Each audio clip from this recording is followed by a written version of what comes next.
Okay, so we're going to talk about basal ganglia disorders, and and we are going to focus on movement disorders because we are in physical therapy and we are concerned with movement. Um, Let it be known, of course, that there are other disorders involved that are not movement disorders.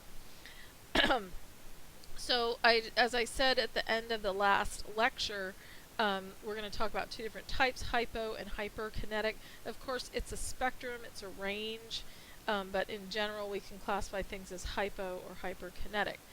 So the differences in abnormal movements are due to dysfunction in specific parts of the basal ganglia. So in the PPN, or the midbrain locomotor region, the MLR, there are, so if you have dysfunction in one area, you'll get one type of effect. Dysfunction in another area, you'll get another type of effect. So the basal ganglia, we know, inhibit the motor thalamus, the PPN, and the MLR. Excessive inhibition results in hypokinetic disorders.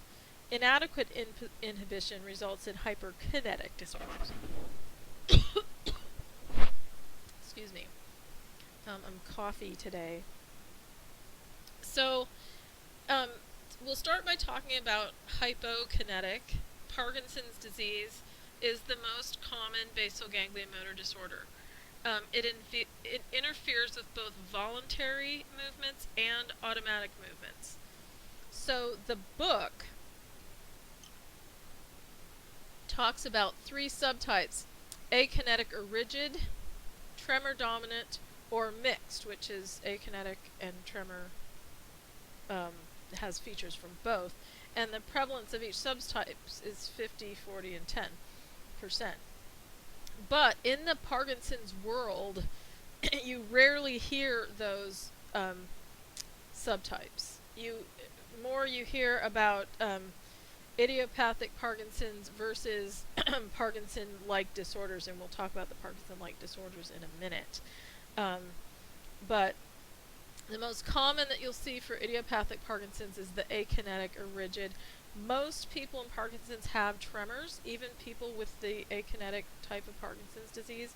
And in fact, that's often their first symptom that they go to the doctor about. Later on, when you're talking to them, they'll say, well, you know what? I was having trouble with something else, so another functional activity like putting my coat on or writing or cooking or something like that, a functional activity, but they didn't realize, and this maybe a couple years before, they didn't realize it was Parkinson's. But current research is showing that by the time people start developing symptoms in Parkinson's disease, 80% of their substantia nigra cells are dead, and so they don't even develop symptoms until then. It's now thought that Parkinson's starts to develop. In other words, your substantia nigra cells start to die off when you're 19 or 20 years old, and it just takes that long for 80% of them to die off, so you start to develop symptoms. And so most people are not diagnosed until they're in their 50s or 60s. But they have had it all along. There is a specific subtype of Parkinson's that's called young onset Parkinson's disease. That's the one that Michael J. Fox has, and that is unfortunately you develop symptoms earlier, and that's why they call it young onset.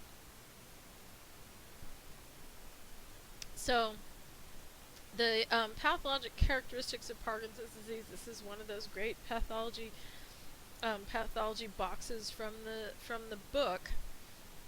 So it's the death of those substantia nigra neurons is what causes Parkinson's disease, and it's idiopathic. They don't know what causes the death of the substantia nigra neurons, and it's the dopaminergic, the ones that create dopamine. So the etiology is the cells die because of oxidative stress, mitochondrial dysfunction, or programmed cell death. It's a chronic onset, so it's a progressive chronic illness. The interesting thing is that people with Parkinson's can move. They just have so many inhibitory things going on in their body, it's difficult for them to move, but we can help get them out of that. Depression is common as a side effect to some of the common medications. Dementia and psychosis, particularly hallucinations, can show up later in the disease. Hallucinations as a side effect of the medication can actually even show up a little bit earlier in the disease, depending on the person's reaction to the medication. So I've had people tell me some pretty interesting hallucinations. A lot of times the hallucinations are centered around like people or animals being in the room that aren't in the room. Like you think you see a cat and it's not really in there. So kind of interesting stuff.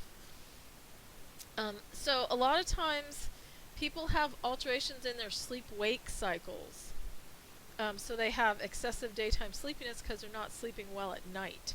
So that's a really common thing that you hear reported with Parkinson's. So people have normal cognition, normal communication and memory in the early stages. In the very late stages of Parkinson's, they can have some dementia. But is early on, even when people are in moderate to late stages where they have difficulty with communication, they still have normal cognition, and so that's really important. I always try to, when I'm talking to people with Parkinson's, even with later stages of Parkinson's, I know that they can understand me, and I try to direct my speech to them like they can understand me. It's going to take longer for them to respond, but they do not have problems with cognition except in the very late stages. So really be aware of that. I think that's important. There's sensory and perceptual effects. A lot of times people have trouble with doorways or changes in floor surfaces or things being too close together. Going through narrow spaces or in a crowd with a lot of people. So that has to do with those sensory perceptual deficits.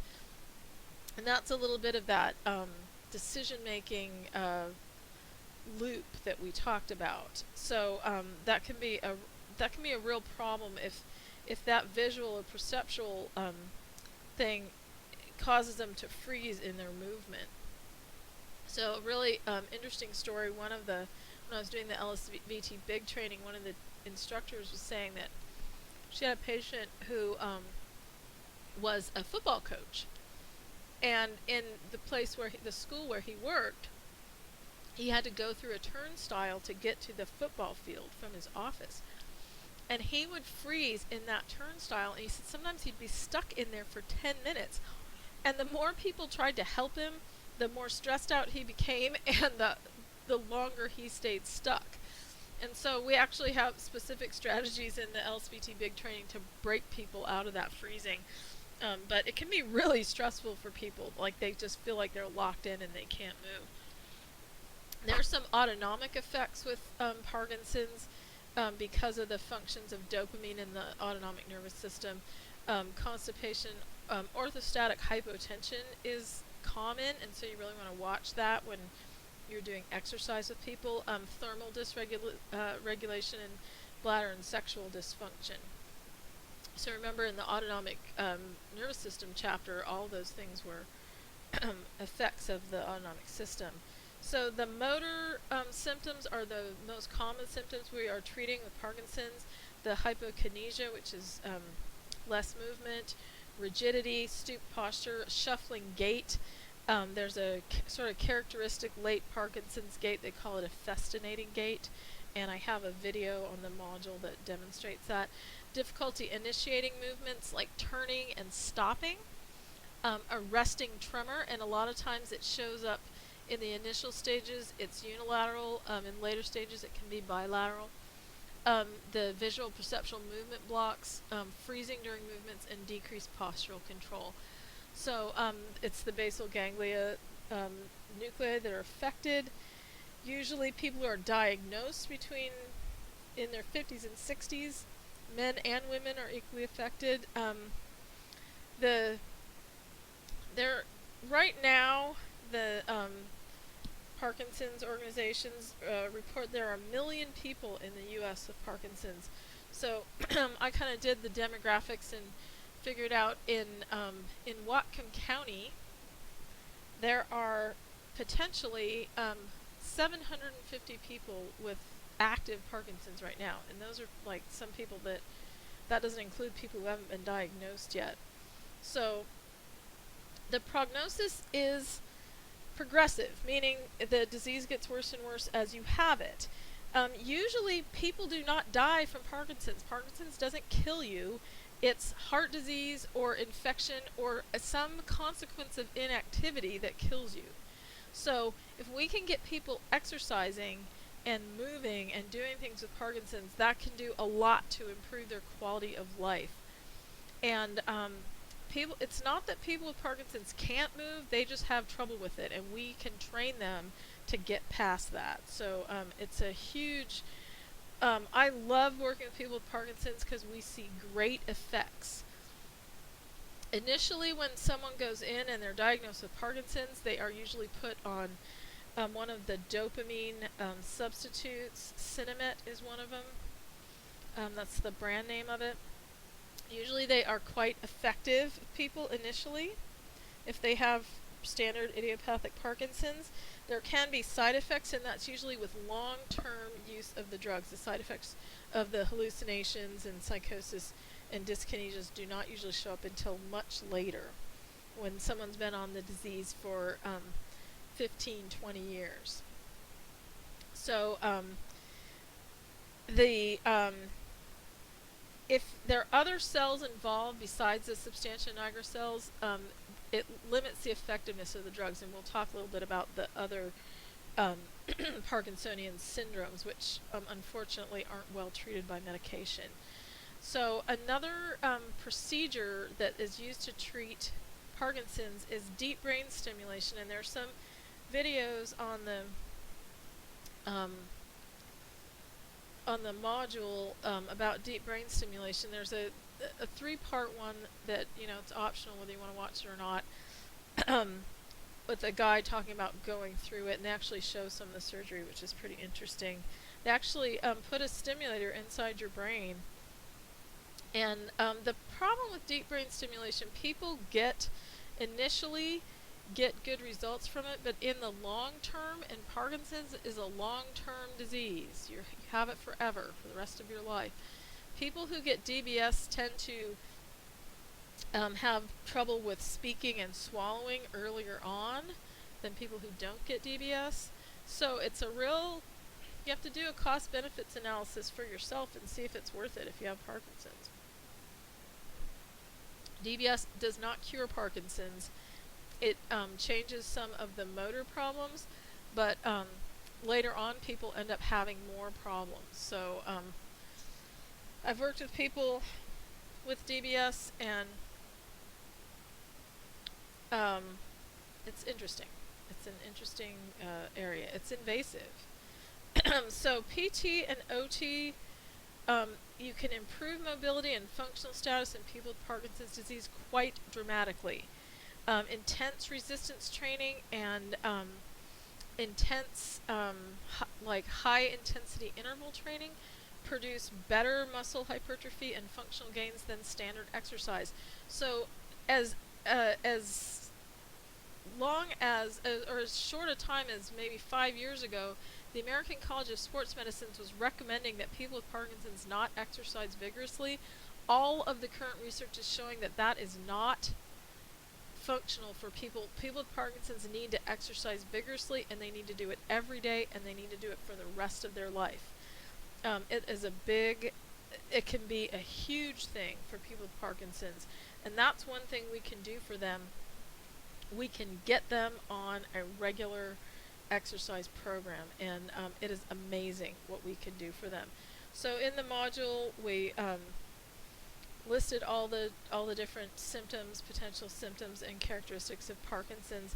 There's that picture that shows the normal substantia nigra where it's dark, and one where the darker cells have died off, and then one with Parkinson's. There's a really cool video, and the guy who lives in Bellingham, he's a writer, He wrote a book that's called Parkinson's Dreams About Me, and I've worked with him a little bit. He's a really cool guy. And in this video, he is performing an interpretive dance, and in the voiceover is he's reading from his book Parkinson's Dreams About Me, and it's really cool. I just like it because it's fun to watch. So we'll talk a little bit about Parkinson's plus syndromes, which the other thing they call them is atypical Parkinson's syndromes. And they're disorders that cause signs similar to Parkinson's disease, but they are not idiopathic Parkinson's.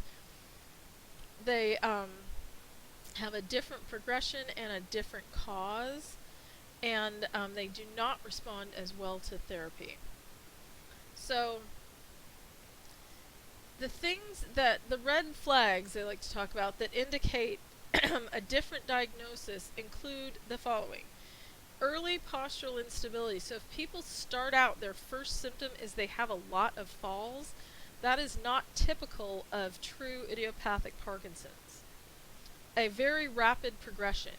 So usually Parkinson's progresses slowly over many years. It doesn't usually have a rapid progression, but some of these Parkinson's plus syndromes do.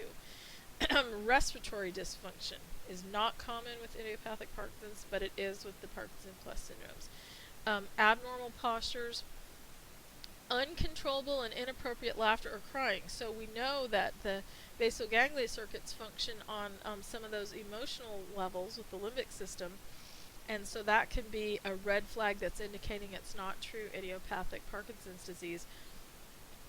And signs of other dysfunction like cerebellar, corticospinal, or gaze dysfunction. So usually it's sort of a collective name. They have signs similar to Parkinson's, but it can be genetic or idiopathic, meaning they don't know what causes it. And the most common ones that you see are PSP, progressive supranuclear palsy, and that is one where you tend to have a lot of falls early on, that early postural instability. I was working with a guy with PSP, and I'm not kidding you, I had to catch him in both arms several times during every session. And so I got to where I would not have my hands off him because he would fall with no warning. He would completely lose his postural stability. And he was absolutely unaware of it, and so there's some dementia involved with supranuclear palsy. There's another form of dementia that's called Lewy body dementia. It's sort of got symptoms similar to Parkinson's in terms of the movement disorders, with dementia similar to Alzheimer's. So it's like the worst of both worlds. And I have worked with people with Lewy body dementia. The biggest issue with them is they do not, they can't remember their exercises or anything like that, so they need a lot of caregiver support if they're going to participate in an exercise program. I have had good luck working with a couple people with Lewy body, even though they're not going to remember their exercises. I had one just really sweet guy with Lewy body who was coming in doing the LSVT big exercises with us. His wife was doing them with us, and she would do them with him at home. And his the next visit that he had with his neurologist, the neurologist said, "Wow, your gait has really improved. What have you been doing?" So you can see improvements even though you're not going to have a huge effect. You can help with functional improvements. Multiple system atrophy, there are some different types, and the types are distinguished by the symptoms. There's a type P, which has the bradykinesia or hypokinesia and stiffness. And then there's a type A, which has some other different symptoms. I'm currently working with a guy with multiple system atrophy type P. And the Parkinson's plus syndromes, they're really interesting, and you can do a lot for them, but they progress really quickly, and they do not have a good prognosis. So it's kind of sad working with people An interesting thing about Lewy body dementia, it only affects men. It does not affect women. So, and they do not know why about that. But we can help to improve the function with people with Parkinson's plus syndromes. They do not respond to Parkinson's medications. That's often one of the ways they're diagnosed. Um, is they come in with Parkinson's-like symptoms. They get prescribed Parkinson's medications which have no effect, and they progress quickly, and then they start looking for something else. So in the PowerPoint I have some more detail about the individual syndromes. PSP is the early onset of gait instability with the tendency to fall backwards, axial rigidity, freezing of gait, depression, psychosis, rage attacks, which is kind of interesting, and that gaze palsy where they sometimes they call it doll's eyes, so when they lie down their eyes close, and it's just involuntary, and they sit up and their eyes open. And dementia with Lewy bodies is that early generalized cognitive decline. Visual hallucinations are common, and then the Parkinson's-like movement disorders. The multiple system atrophy is a progressive degenerative disease that affects a lot of different areas of the brain and the peripheral nervous system. So it's pretty interesting. So there's also what they just call Parkinsonism. There are disorders with signs that mimic Parkinson's, but they're caused by a toxic, infectious, or traumatic etiology. So it can be a side effect of drugs that treat psychosis or digestive problems. It can be something like traumatic brain trauma. So I don't know if any of you watched the Atlanta Olympics when Muhammad Ali lit the torch. He had a lot of tremor. He has that Parkinsonism that was caused by trauma. So from being a boxer, from getting hit in the head, a lot of tremor is associated with those, and usually they're distinguished by bilateral onset and rapid progression. So with idiopathic Parkinson's, it's usually unilateral onset and a slow progression. Okay, so then we're going to talk about hyperkinetic disorders. So usually hyperkinetic disorders are characterized by abnormal involuntary movements. So Huntington's, it's a chromosome, or it's, they know what chromosome is affected. It's a hereditary disease. Dystonia, and we'll talk a little bit about each one of these. Tourette's is a hyperkinetic disorder, and some types of CP are connected with hyperkinetic disorders. So Huntington's disease, chorea is what they call the movements, and then it's dementia is involved too. It's an autosomal dominant hereditary disorder, and it causes degeneration in a lot of areas of the brain. So in this slide it shows, and this is from the book, shows a normal brain and then a Huntington's brain, and you can see how atrophied it is. So with Huntington's disease, they have those abnormal movements. There's a video in the module that shows someone with Huntington's disease. Actually, the patient that I've worked with that's involuntarily kicked me the hardest was someone with Huntington's. He didn't mean to do it, but I got kicked in the head, and no repercussions or anything, but they just can't control their movements. With dystonia, they're involuntary sustained muscle contractions causing abnormal postural twisting and repetitive movements. So a lot of times they get more muscle contractions during activity or emotional stress, and their dystonia completely vanishes during sleep. And a lot of times they have a tremor. So sometimes dystonias, it takes them a long time to diagnose what they might be. It's usually non-progressive, so they just have it, and it happens during activities and emotional stress. Kind of interesting. So with Tourette's disorder, it causes vocal and motor tics. So the tics can be exacerbated by stress or emotional excitement or fatigue. And they can be suppressed, but when they suppress it, they get more of an urge to do it, and a lot of times the onset is during childhood. So I know sometimes people are diagnosed with it. They have a motor tic, like, tapping their foot, tapping their finger, a certain movement that they do over and over, or vocal tics. Sort of the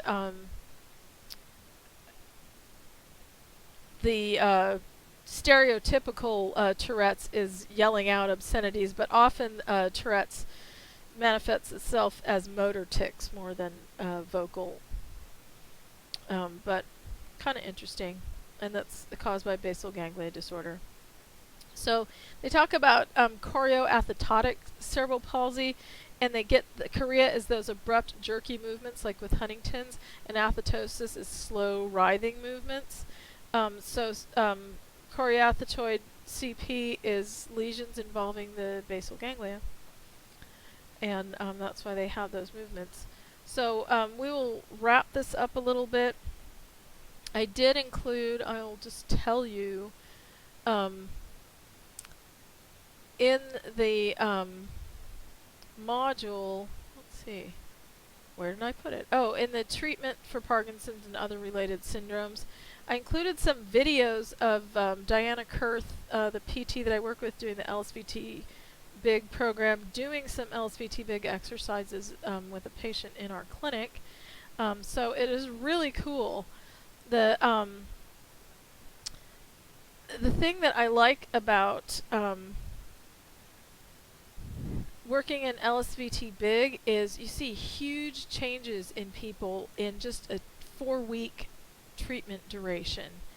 They come in 4 times a week for 4 weeks, hour-long sessions, and you can see people break out of their shell. It's amazing, and make amazing progress in their movements. So